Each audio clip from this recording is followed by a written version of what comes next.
Once upon a time, this the memory. It's like synergy. Life the hardest teacher y'all could ever get the master.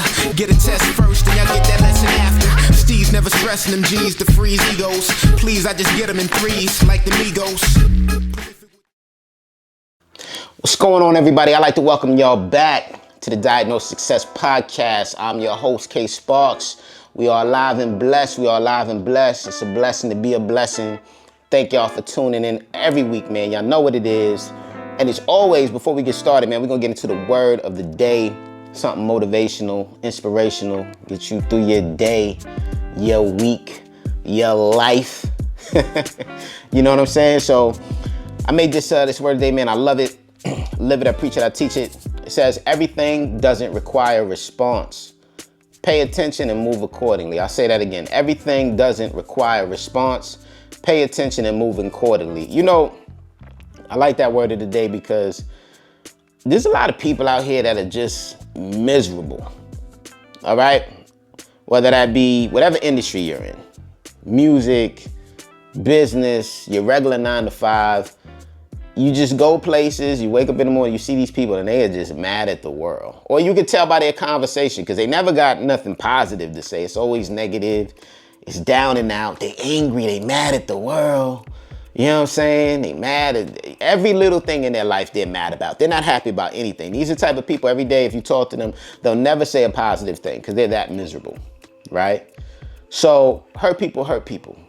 Those type of people, they carrying that negative energy. You know what I'm saying? Energy's real, right? And energy doesn't die, it just transfers, right? So a lot of those people, because they so angry, they ain't got nothing going on in their life, nothing positive. They want to spread that to you. So they'll try to trigger you. You know what I'm saying? They'll do things. They'll say things. Always taking little jabs, always taking little shots. Little aggressions, microaggressions, for lack of better words, to try to get a response out of you, right?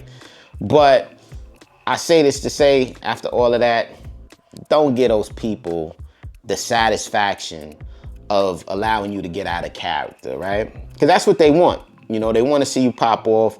They want to see you get physical, get aggressive, yell and curse. And then the crazy thing is, after they trigger you, they sit back and be like, yo, he's crazy. Yo, she's crazy. You wild and B.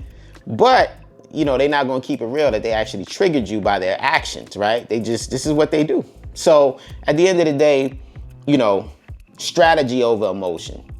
Don't allow anybody to give, put you in that mental space where you wilding out. You know what I'm saying? I'm a work in progress. When I was younger, wild out, temper was crazy. Now that I'm older, wiser, more mature, I know when I'm being triggered. I know when people are trying to elicit a response out of me. And now I try my best. You know what I'm saying? I'm not perfect, but I try my best not to even play that game. Nowadays, it's like, oh, that's how you feel? Cool, God bless. Oh, that's what you think? Cool, God bless, right? It's not even worth it, man. So, don't allow people to get you out of your element. You are great. You'll continue to be great. Keep winning, and that's the word of the day. All right. But for today, I got to apologize because we were supposed to drop our interview with Diggable Planets. Big shout out to Diggable Planets. Everybody knows who Diggable Planets is, man. Classic hip hop group. I'm cool like that. I chill like that. Like, shout out to my peoples, man. So the interview's done. We had to parlay it for next week because I got a lot of people hit me up asking me after this fight what I say something about it for the podcast. So, of course, gotta show love to the peoples, get the peoples what they want. You know what I'm saying? So I'm gonna talk about this Mike Tyson, Jake Paul fight, share my thoughts about it. And you guys can comment down below what y'all feel about it, what's your thoughts about it, what's your takes on it. I put a couple of brief notes in my phone just to kind of highlight a couple things, right? So let's get right into it. What I can start by saying is this. When I grew up, full disclosure, I'm an 80s baby. Times were different. They were very different. We did not have streaming. There was no Netflix at that time. Like, boxing was a big deal for us because it was more of like a community-based thing with family and friends because we didn't have streaming. Of course we had television, obviously, but you know, if you wanted to see a fight, first of all, you had to purchase that fight.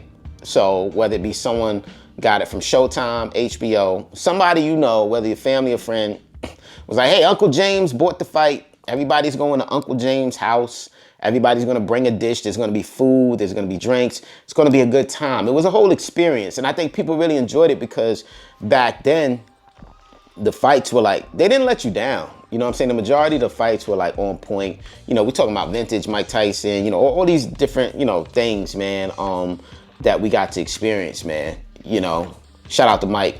You know, he was a phenomenal boxer with a lot of other, countless others. You know what I'm saying? Just like historically, boxing means something. You know what I mean? And I think that a lot of people, we like boxing because we're rooting for someone and we genuinely want them to win. And I think I'm in alignment with a lot of people where after I watched the fight, I was like, what the fuck did I just watch?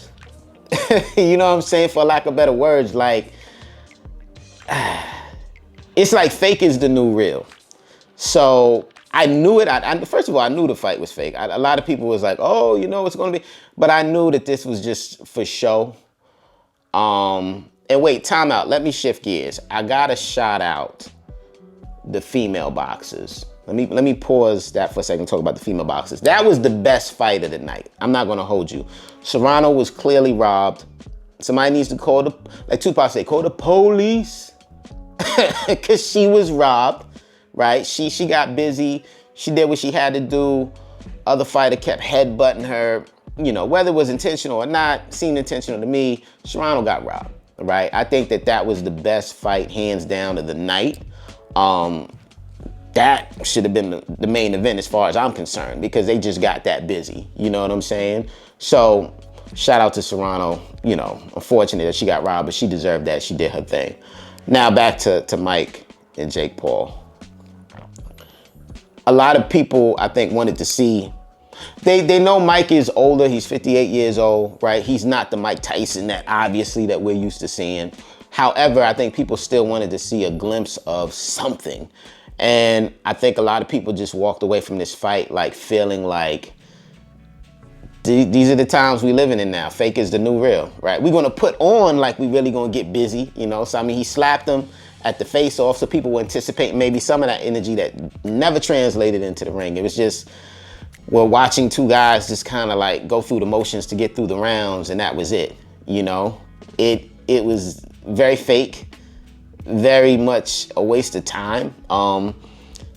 I mean, the best way I could liken it, I felt like I was, in real time, I was watching like the gentrification of boxing, for lack of better words, right? I'm like, what the fuck is this? Like, it's not authentic, it's not genuine, it's not what we grew up on, the type of fights, you know what I'm saying? Like, you know, and when I say that, right, like, you know, first of all, let me be clear. Race is not the issue here, right? Some of my best friends are different races. Shout out to my guy, Frank. That's my boy, Frank Persico. He's got a dope YouTube channel too, man. We've been friends for years, man. So this isn't about race, right? I think this is just more about like people feeling like they watched something that was staged and you kind of played on people's intelligence and their emotions. You know what I'm saying? Like, I just feel like it was a letdown. You know what I'm saying? Like, it could have been better. You know, it could have been better. And I think if, you know, for Mike to come back in this way, me personally, I at least would want him to be in a fight where it clearly wasn't staged and he wasn't given a bag to clearly not even give it his all, because I'm pretty sure he could have gave more than that. You know what I'm saying? But they weren't really going at it. This wasn't a dog fight. You know what I'm saying? As far as the kid Jake Paul, personally, I saw Gervonta Davis called him out, and then you know, he responded by making a joke about Gervonta's height, like, oh, well, you know, is there a height limit for boxing?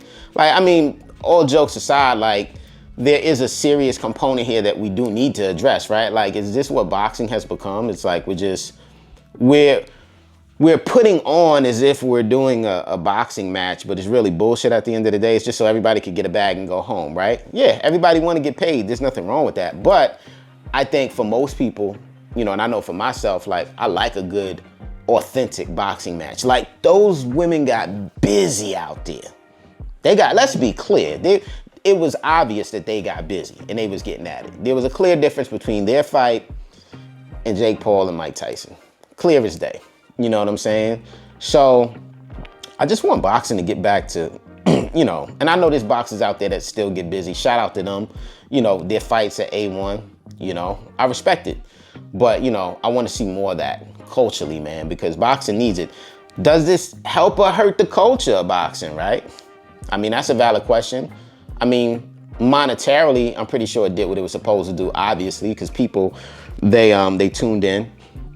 So much to the point, people felt like they had bootleg cable because it was glitching so much. You know what I'm saying? So, I mean, Netflix made their bag, Mike made his bag, Jake made his bag, but I just want to see more authentic boxing. This is me personally. I don't want to see fake boxing matches that are set up where, someone's paid to take a dive and someone else looks better. Like, nah, man, I want to see people really go at it. I want to see them with that dog in them. I want to see them fight. You know what I mean?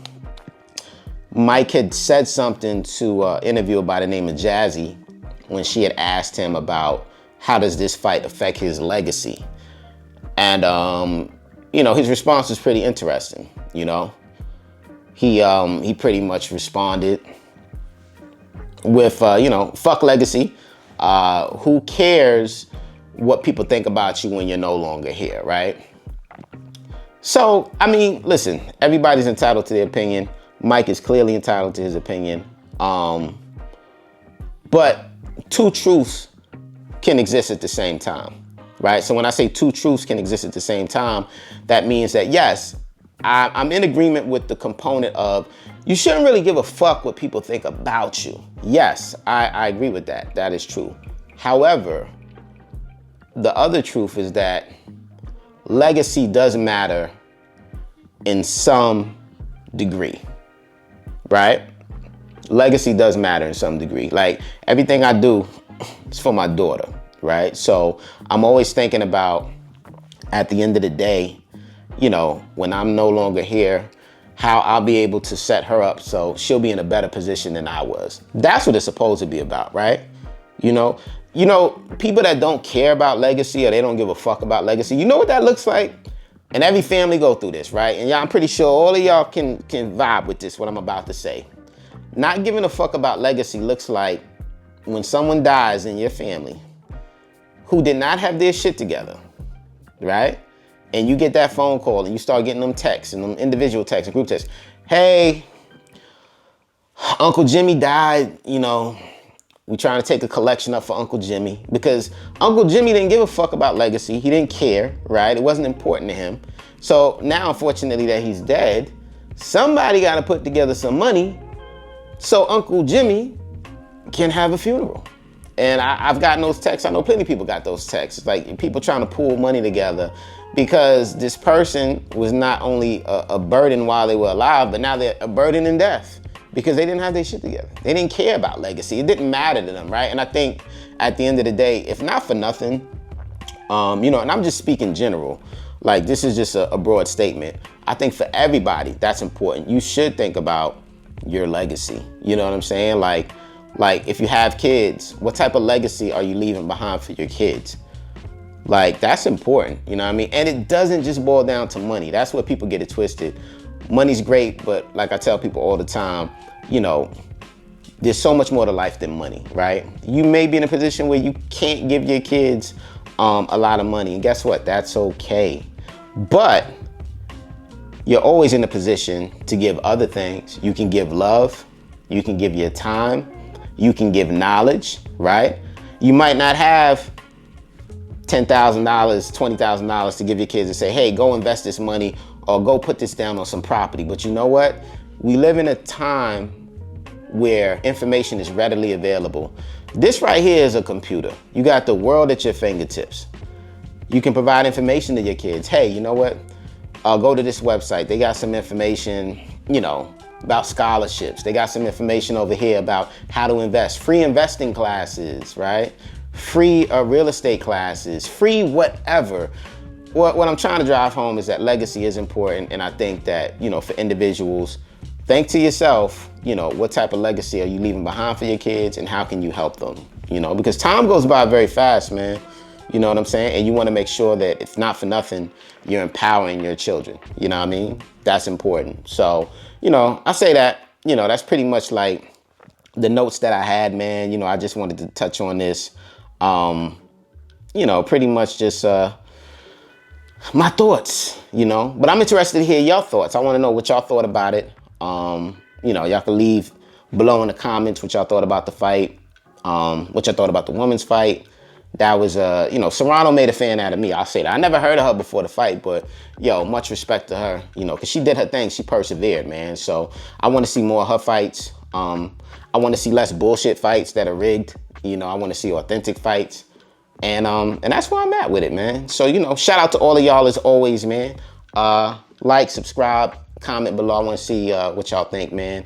And until next time, peace.